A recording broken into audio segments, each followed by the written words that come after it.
Danite Radio. Welcome to the Counter Revolution.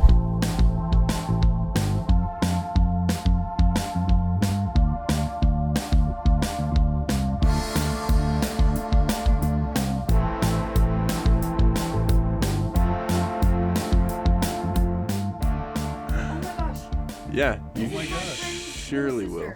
Oh, they're the best. That's my friend's little sister, Carlos. That's awesome. We love them. That's crazy.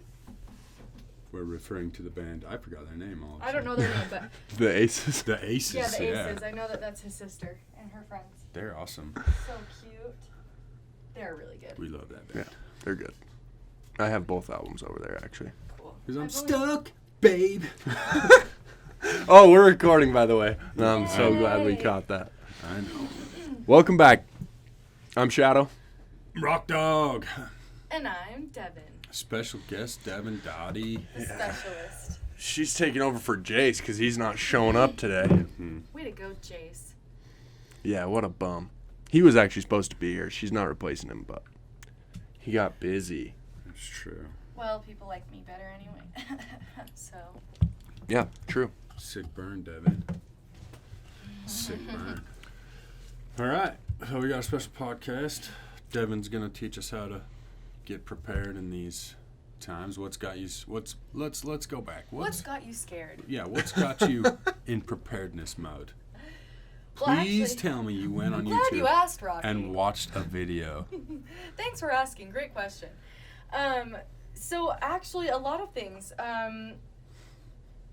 So obviously, we just are in the midst of and going through what has been classified as a global pandemic, and She said that very diplomatically so as not to trigger you when she called it so as to be I'm not classified gonna as a trigger global you pandemic. because That was well done.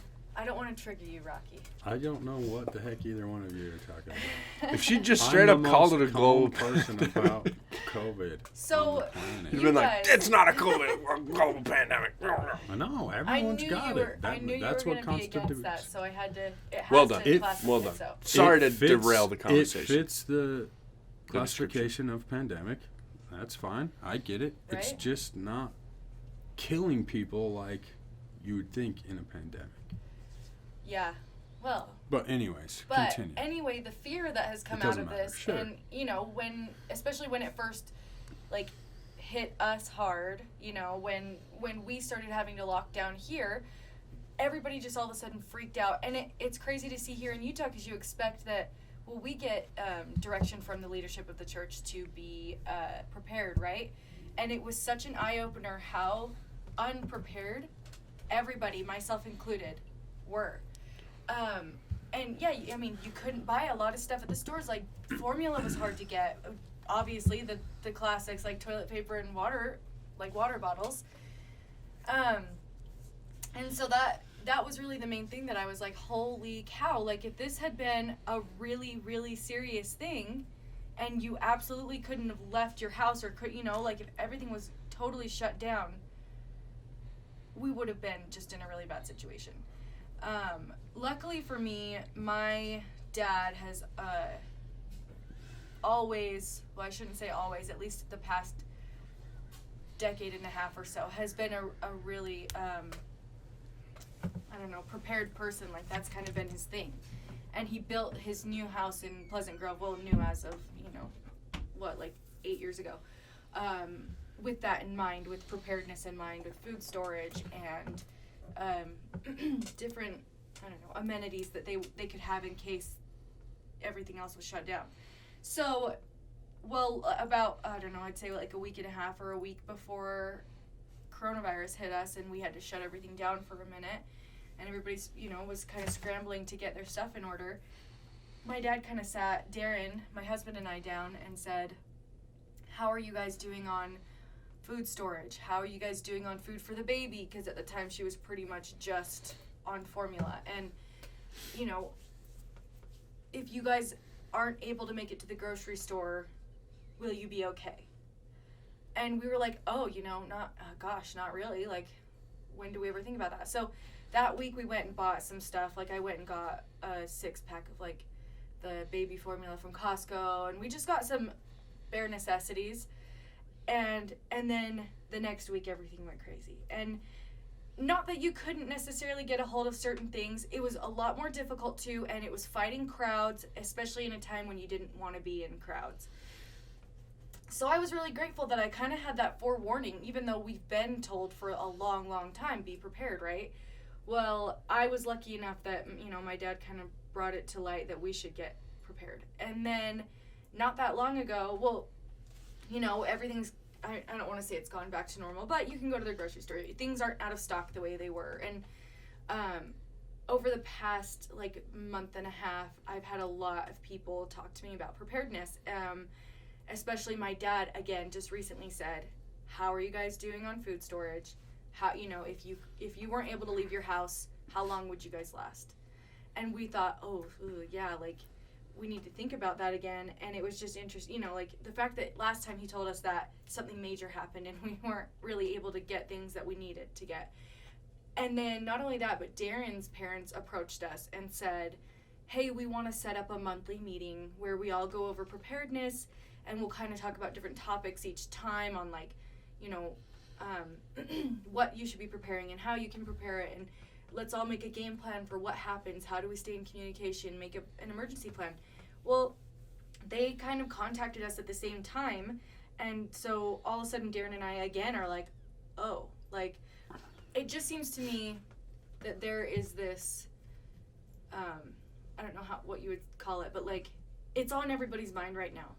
People keep talking to us about being prepared and all this stuff, especially after experiencing what it was like when people were panicking and scrambling to get things that maybe we all should have had already. So I've been paying a lot more attention to that and really actually making efforts to build up. We have, food storage and basic supplies, getting some medical supplies, getting some personal, toiletries and whatnot. Because, what if you couldn't leave your house for some reason? You never know what's going to happen. And with the election coming up and people are just it's super tense out there in the world. So not only is there this this global pandemic going on that has everybody freaked out, but we've got the election coming up. And I feel like, honestly, no matter which way it goes, it's going to be a little bit turbulent just because it's so, there's so much, I don't know what the word. Divisiveness. Unrest. Yeah, exactly. Yeah. Divisiveness and unrest. I wouldn't be surprised if, here coming up soon, we're all going to want to say, let's avoid crowds, let's avoid people, because you just never know, right? I would feel more comfortable if I was at home and I had the things I needed without having to, go out and get things. So that kind of brought up this, and we're actually doing our family's preparedness meeting today in between conference sessions. So Darren and I have that all set up that we're going to do. But so I was doing a little bit of research, literally lightly dipping my toes in just so I had some content to talk about. Sure. And I do feel like I've been going on for forever. But do you guys have any interjections? What are your guys' thoughts? Have you been feeling that kind of urgency to prepare as well? Or is it just my circle of people that have been? So I was a prepper nerd for a long time. I was all about getting everything together. I had a sense of anxiety about the whole thing. Mm-hmm. And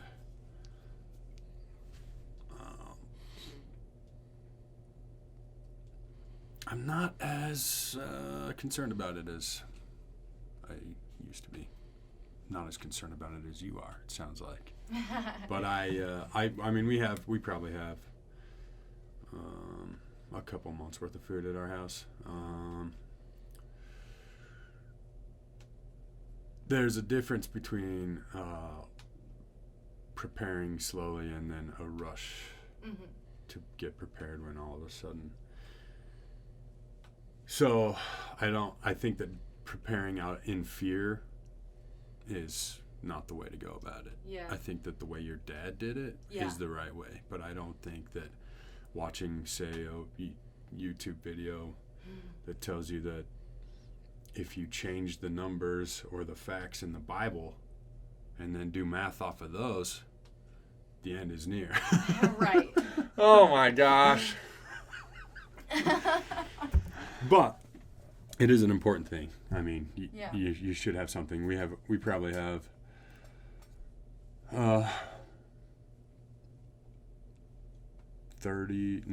probably 60 gallons of water in our basement. We're, and we could probably do with more, but plenty of food. I was like the mini version of your dad, really. I had freaking ammo up the wazoo, but not anymore. I shot it all and never replenished.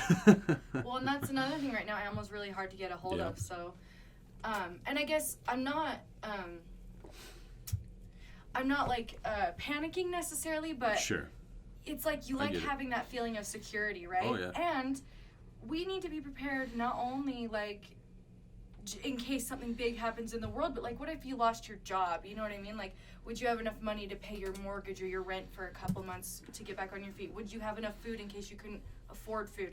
Things like that as well. So Sure. we've been given this direction by the church and in our scriptures about being prepared, and not only being prepared physically but spiritually as well. And I feel like the direction that the church went with the home-centered, church-supported was just very timely for what happened. Sure. Like it was just great timing, and I mean, I don't think it's a coincidence, obviously, but I think we also need to focus on spiritually preparing ourselves as well. Shadow, do you have anything to add before I drone on for another half hour? Yeah, so I have an emergency preparedness plan. I have a 72-hour kit, and that's enough to get me to my parents' house. Yeah. And that's my plan, which is not a great plan, but it's for, a plan.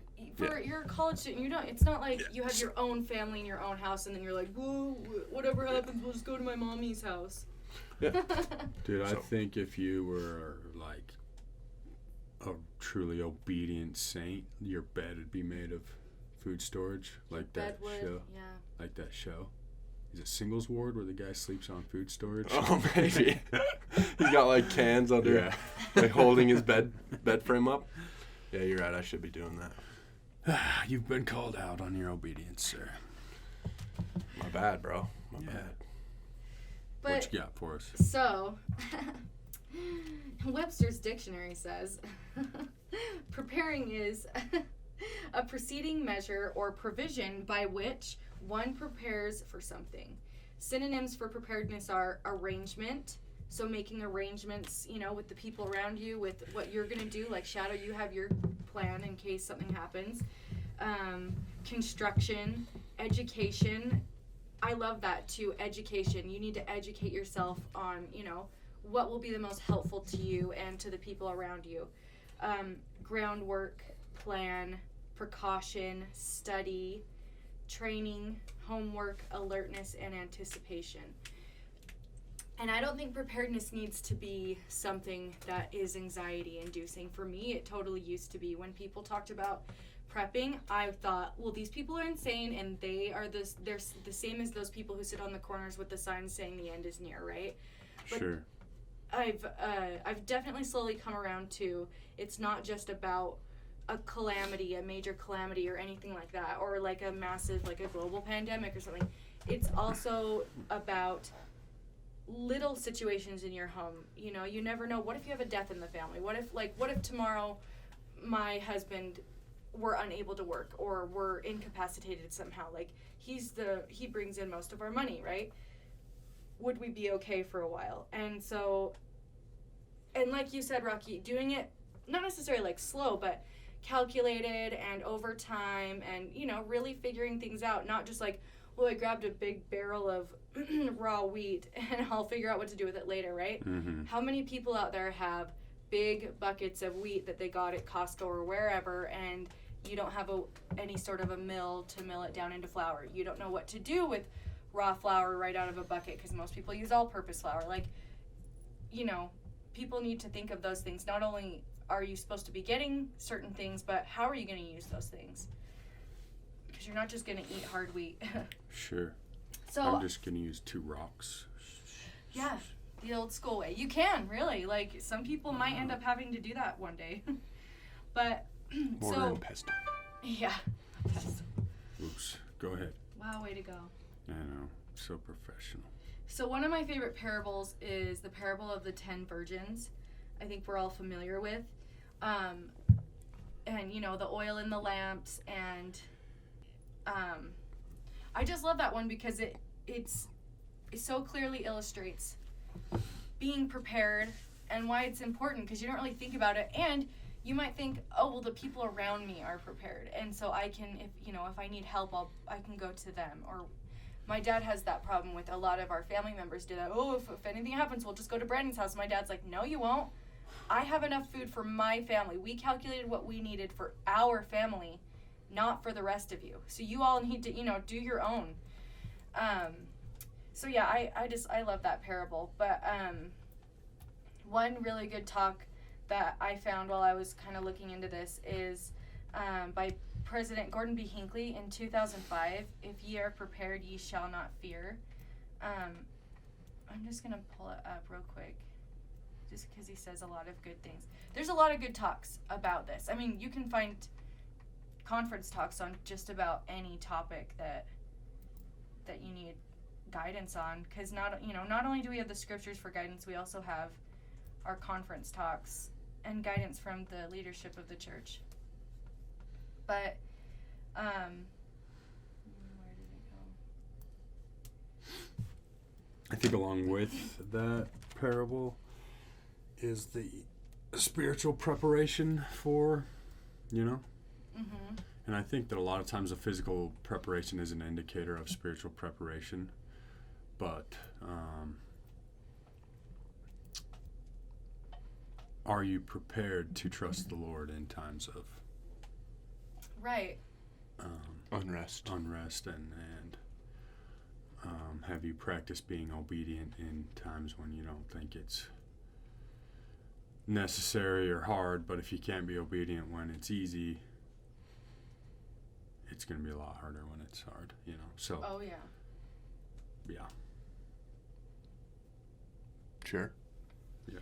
Well, and I find that on the daily too. It's like, even if I'm working my hardest at being obedient in all the little things, sometimes like a hard thing comes up, or like I'm having like hard feelings, or anger, sadness or something, and I know in the back of my mind I'm thinking, if you were just pray about this and ask for guidance, but then it's like, no, I'm too angry or I'm too sad and I don't want to do that.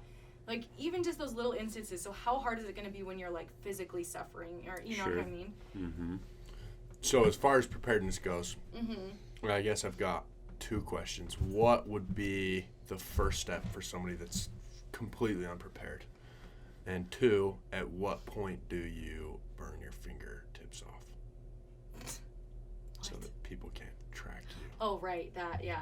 I mean, you can really do that. I'm just at kidding any point about in the time. second one.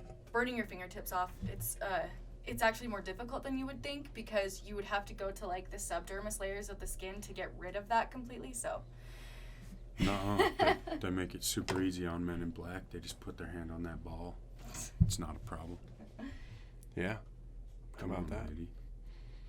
Anyways, no, really though, where do you well, and where's the best place to start? yeah. No, you're the expert. Do not say you're not an Oh. expert, because you're our preparedness expert. Yeah, I am the preparedness Unacceptable. expert here in the room. I'm the expert. So for me and my family and what we've What, done, you think you know more than me? Rocky, I know more than you. Just kidding. Continue. Sorry, I won't interrupt again. So I just have, my small family of 3. I have me and Darren and our little baby. So for us, basically what I did was, Which is good food storage as well. I mean, I have 6 kids. I could eat. they're nice and tender for Plus, a long time. you get and that thing that Dwight Schrute invented that takes the hamburger out of the cow while it's still alive. Just use that on your kids, You got me forever. Fresh. I'd start young, bro. Nah, dude. The old Start ones with are the oldest annoying. first? Yeah, for sure. Yeah, They're they gonna eat taste more. worse though, I bro. don't care. All that puberty. All that puberty. Ugh. I don't know. Okay. Continue. Sorry. Off the rails.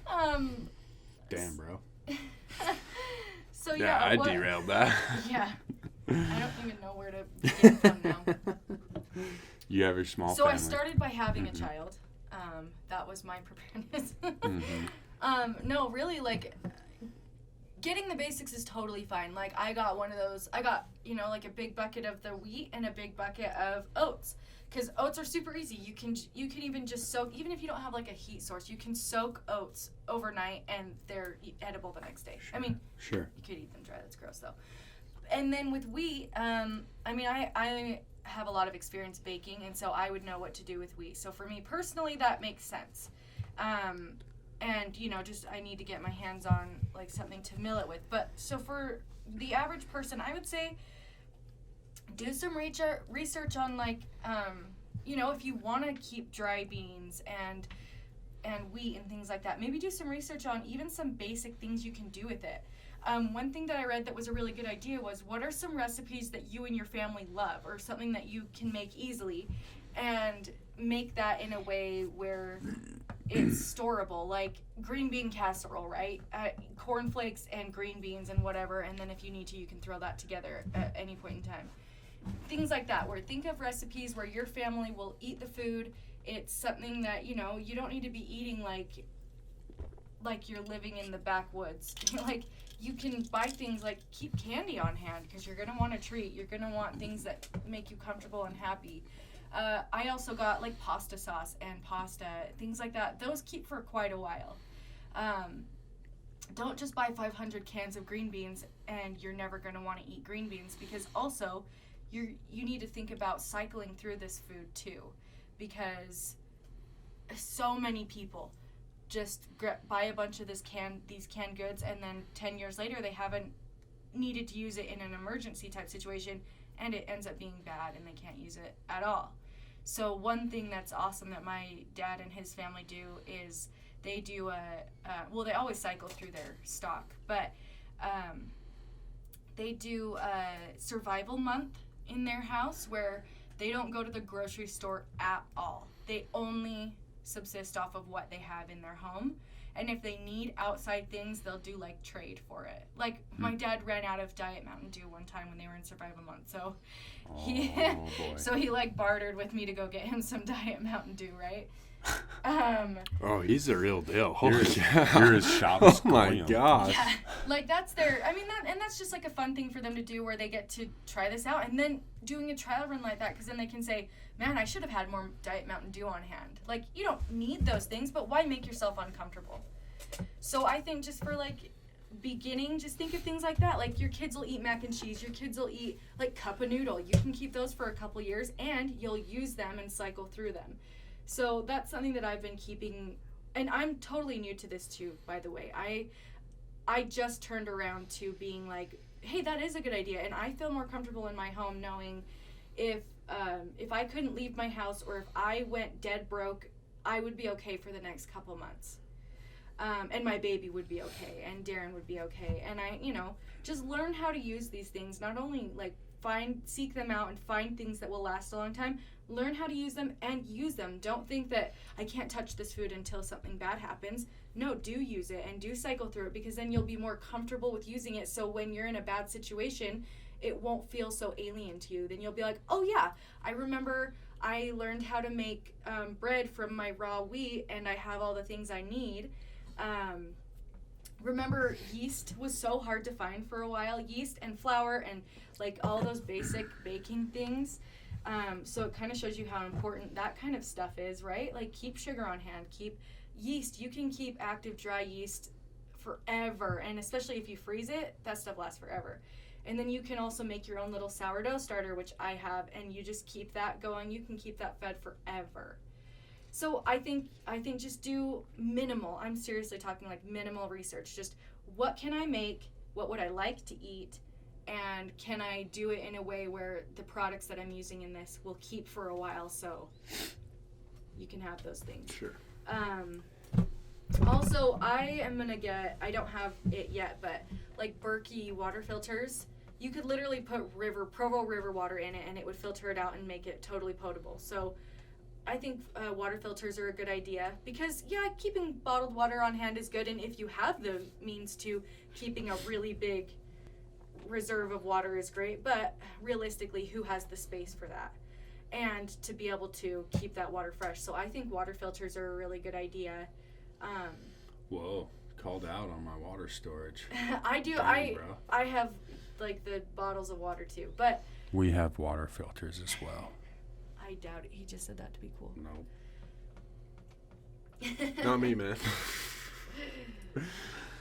And yeah, and I think also to have your community. That's the nice thing about our church is that we have a close community. And so, you know, obviously your first line of defense needs to be in your home and home supported, and then if you need more help, family, and then if you need more help, ward support. So get to know your neighbors, make friends with everybody. Like I was never a neighbor friendly person before, but I'm working to like be friends with the people who live closest to me. Like proximity is great, and be friends with those people. So if something goes bad, you know, you can go to them and say, oh my gosh, I don't have formula. Do you guys happen to have formula? Or, you know, I can, obviously the things that I'm talking about are kind of like more intense situations, but it's good to just be prepared just like that. Like maybe you don't even want to go to the grocery store one week because you're having a bad week. Oh, luckily I have like this food that I can make for dinner for the next few days. You know, it doesn't have to be like an intense emergency situation, but I just think it's something we've been directed to think about more, and we should be thinking about it more. So, the church's guideline is 2 years of food. Mm-hmm. That was a Hinckley talk. I remember it happening. But if it's bad enough that you need 2 years of food, some bad stuff went down. Yeah. So you also need to consider becoming a better gardener. Mm-hmm. For example, my parents' neighbor just made his whole yard into a garden, which is weird, and it bugs the people around him, but it's a good idea. Yeah. You know? But I don't know if you have to do it now, you know? As long as you have the tools to convert your yard into an entire garden, I think you're probably good, you know? Yeah, and the know-how. Do like a small practice run every year. Like, oh, I did Sure. some lettuce and some tomatoes and stuff. Sure. Yeah, we do a garden every year, but at a certain point, you're going to need fresh food. And also, if you have to go, you need to have things on hand that are going to be easy to carry and provide slow burn energy. So like peanut butter and crackers, which peanut butter keeps for a long time as well. You know, stuff that you can eat without cooking. Those delicious little sausages in the can. Those are the worst. Vienna sausages. Oh. You should have Vienna sausages and napkins. Gross. Nobody watches The Office. All right. But like kipper snacks, you know, stuff that's high in protein and easy to carry in case you gotta Hoof it. in case you gotta bail to Brandon's house and Yeah. rob him apparently because he's not giving it away. Get Yeah, shot good. on the Yeah, I was doorstep. gonna say good luck robbing him.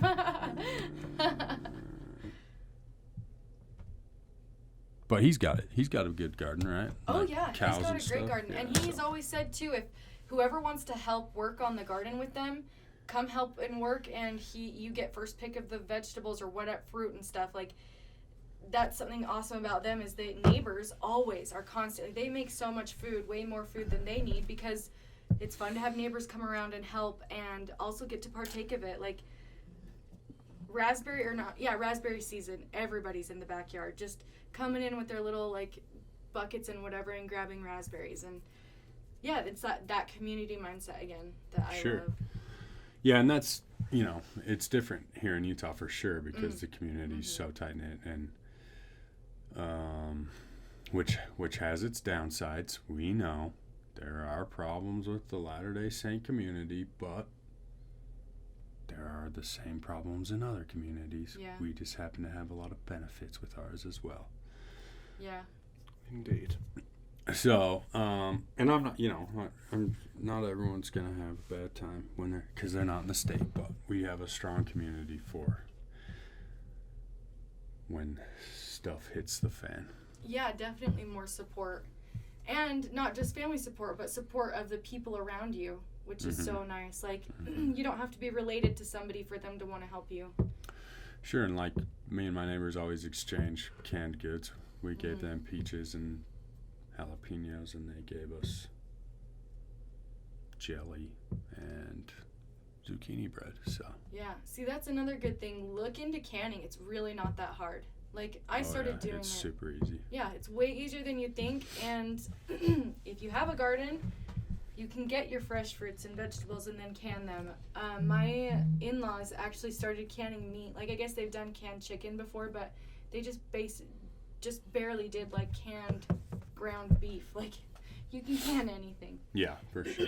Baby meat, I'm sure, can be canned. So Meat is not as easy as fruits, though. yeah, folks. no, So it's a little bit different. you need a pressure cooker for sure. Don't just give your meat a water bath, because the food will kill you.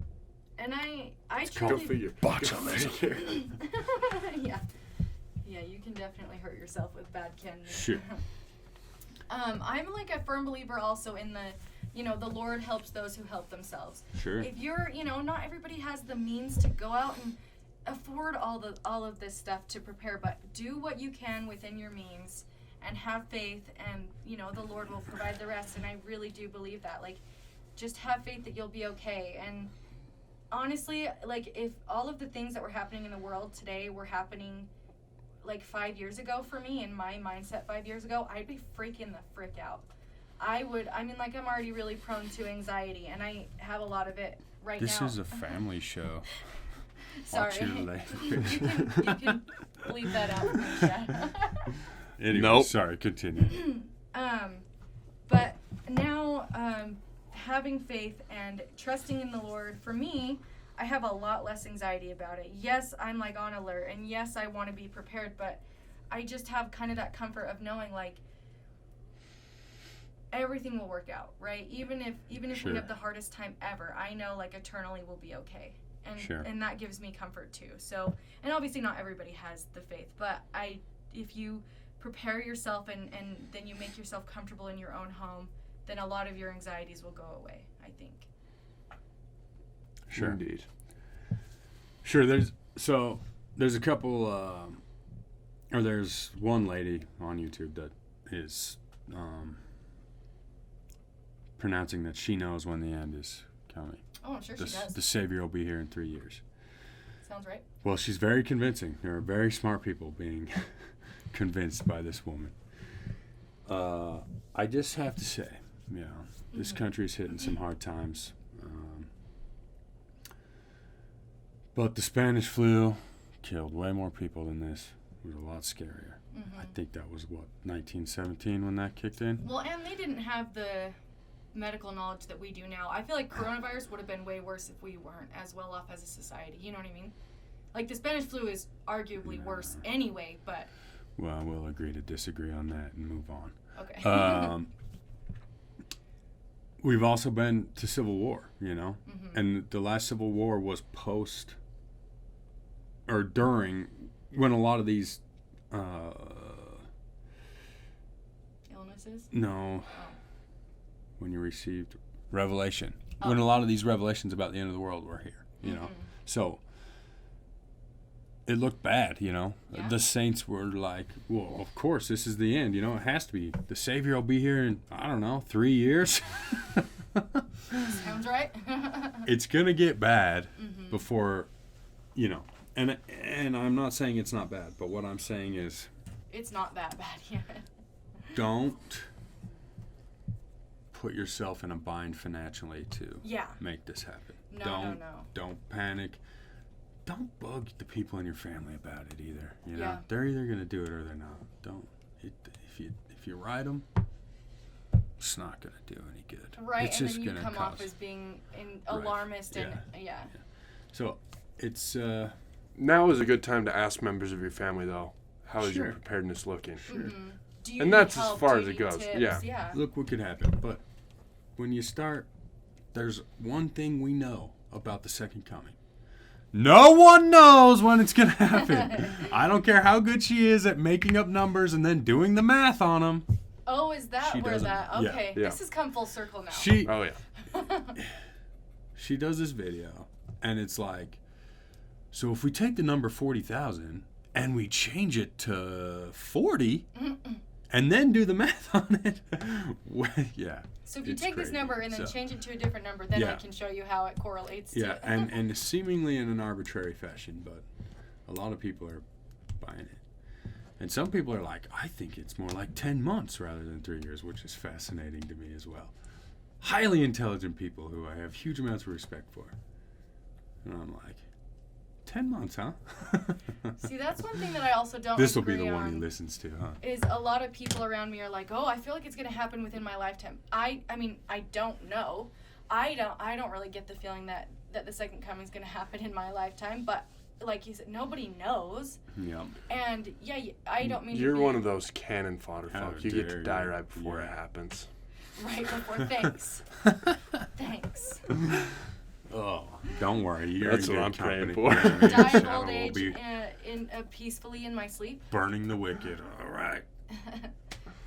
But yeah, no, like I don't ever want to sound like alarmist about. Sure. Yeah, but I think we've been directed to do it, 100%. and it's been on my mind lately, and it's just a smart thing to do. And like you said, don't go broke Yeah. preparing.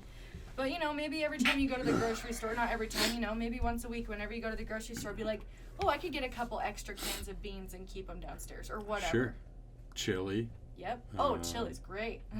peanut butter. The problem with chili is it just goes too fast at our house. It's like super easy, so the 'Cause kids it's are so like, delish. we're going to make a can of chili. So I want Yeah. some chili. Yeah, it goes very fast. we're going to have a boatload of green beans. Yeah, no, I agree.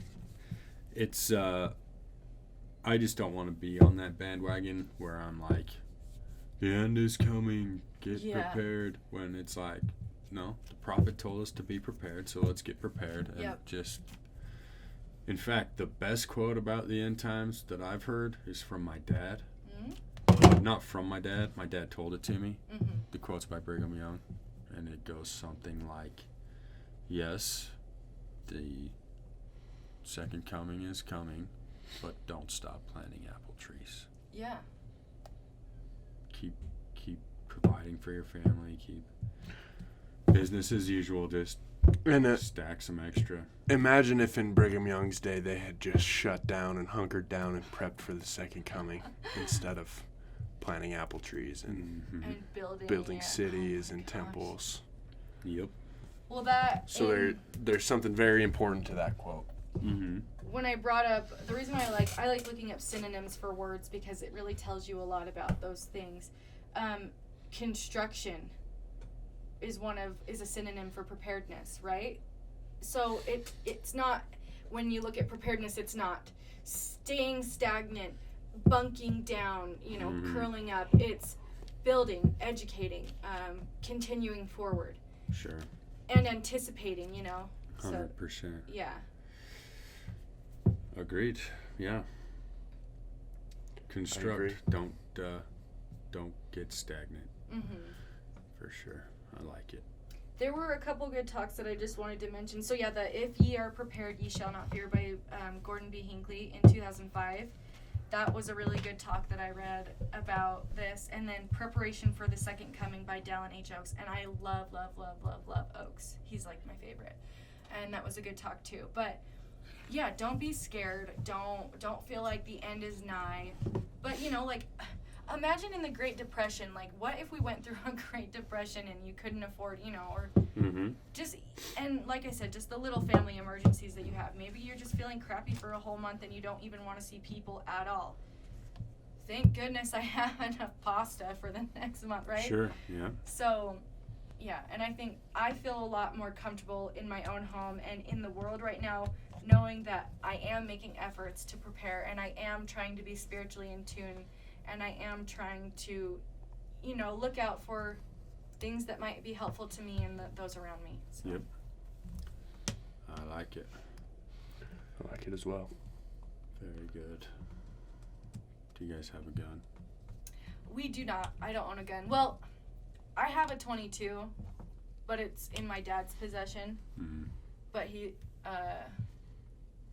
But your dad lives close. Yeah, he bought it for me when I was a little kid, and it's mine. He always says it's your 22, and whenever you want it in your house, you can have it. But Darren and I want to go through some, some good basic training on guns and get a good system for where to keep them, and, being mindful of Naomi. And not only am I going to educate my children on gun safety, because that's like the best way to prevent accidents is by giving them knowledge about it, but also where are we going to store them? What's that going to look like for us? You know what I mean? So there's a lot of preparation I want to do before owning a gun. And I mean, honestly, for the longest time, I wasn't in the headspace where I wanted to own a gun because of a lot of different reasons. But yeah, I think. What? Nothing. I actually hide my guns in my kids' closet. Right. Because they don't. Like, it's disgusting in there, and they're never going in there, So I just. Wait, they're really in That's their the closet? last place they're going. No, they're not really in their I closet. was like, wait a minute, Devyn Rocky. thinks I'm a retard. She's not wrong.